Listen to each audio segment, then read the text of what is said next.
hypothetical executive mandate for a nationwide voter ID requirement represents a significant point of conflict between federal and state powers, as well as between competing visions of election integrity and voter access. While proponents argue such a measure is necessary to secure elections, opponents contend it is a form of voter suppression and a dangerous overreach of presidential authority. A close examination of the legal, political, and social dynamics surrounding this issue reveals why a presidential mandate is unlikely to succeed and what its consequences would be. Summary and analysis. The central issue is the constitutional authority over federal elections. The U.S. Constitution's Elections Clause, Article 1, Section 4, explicitly states that the times, places, and manner of holding elections for senators and representatives shall be prescribed in each state by the legislature thereof.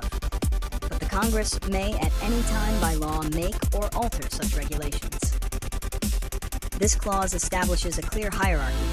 States have primary responsibility, but Congress has ultimate superseding power. The President, by contrast, is not mentioned in this clause.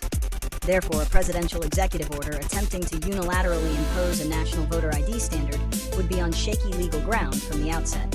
Legal analysts across the political spectrum largely agree that such a move would be seen as an unconstitutional usurpation of legislative power. The presidency's role in this domain is typically limited to enforcing existing laws passed by Congress, such as the Help America Vote Act, 8, or the Voting Rights Act, VRA. An executive order that seeks to create a new nationwide law would almost certainly face immediate court challenges and likely be struck down. Reasons and consequences. The arguments for a federal voter ID mandate are primarily based on a desire for increased election integrity. Proponents assert that requiring a valid photo ID would deter and prevent in-person voter impersonation, which they argue is a legitimate threat to the fairness of elections. They also suggest that a uniform national standard would increase public confidence in election results by ensuring that every ballot is cast by an eligible, verified voter. This perspective often frames the issue as a matter of common sense, equating voting with other everyday activities that require ID, such as boarding a plane or cashing a check. However, the consequences of such a mandate would be profound and are the source of strong opposition. The most significant consequence would be the potential for voter disenfranchisement. Millions of eligible Americans, disproportionately the elderly, low-income citizens, students, and people of color, do not possess a government-issued photo ID. The logistical and financial burdens of obtaining these documents, including costs for birth certificates and travel to government offices, can create a significant barrier to voting. Opponents of a mandate would argue that it is a de facto poll tax, intended to suppress the votes of demographics that are more likely to lean Democratic. The legal challenges would focus on how a federal mandate would violate the Equal Protection Clause of the 14th Amendment and Section 2 of the Voting Rights Act, which prohibits voting practices that result in a denial of the right to vote on account of race or color. Prediction and solutions.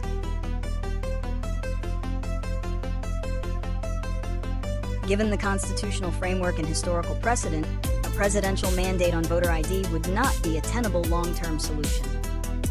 The prediction is that any such executive order would be swiftly met with legal challenges from civil rights organizations, advocacy groups, and states, leading to an injunction from federal courts. These courts would likely uphold the established constitutional division of power, reaffirming that election regulation is a matter for state legislatures and Congress. The legal battles would create a high degree of uncertainty, potentially disrupting election administration and confusing voters in the process. The only durable and constitutional path to a nationwide voter ID law is through the U.S. Congress. A legislative solution would require a compromise between the two political parties, a difficult task given the deeply entrenched positions on both sides. A bipartisan bill could, in theory, create a national standard while also providing federal funding to ensure free photo IDs are readily available to all eligible voters, thereby addressing concerns about disenfranchisement. This approach, similar to the recommendations of the bipartisan Carter-Baker Commission on Federal Election Reform, would balance the goals of election security with the fundamental right to vote. Ultimately, without a clear act of Congress, the states will continue to operate under a patchwork of different voter ID laws.